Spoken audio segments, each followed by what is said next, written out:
At Sound Skin Tattoo Shop, there are plenty of people getting their skin inked.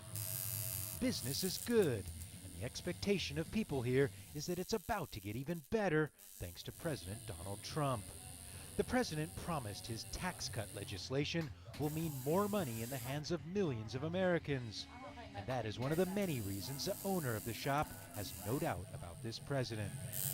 I fully support President Trump, and I will continue to support President Trump unless President Trump just goes off the wall and does something crazy. But I mean, I don't see that happening. I think he's a very smart man. That's a common sentiment in this small, quiet town of Mount Sterling, Kentucky, where nearly 70% of the residents voted for Trump. Most say they would do it again. On the outskirts of town, signs of the manufacturing plants that provide jobs to almost 35% of the local employment base.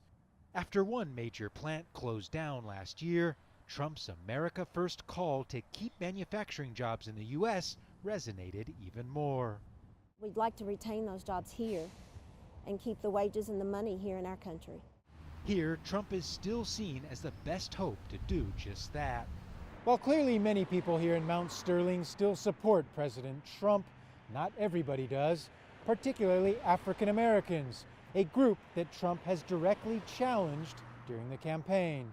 You're living in poverty, your schools are no good, you have no jobs, 58% of your youth is unemployed. What the hell do you have to lose? What we had to lose was self-respect. What we had to lose was dignity. Roy Reed is a local city councilman who says it's often forgotten that 1/5 of the population in rural America are minorities, who he says have been let down by Trump. He made a lot of promises. He hasn't kept a one. Not a one that benefits this community. But back at the tattoo shop, Trump is seen much differently.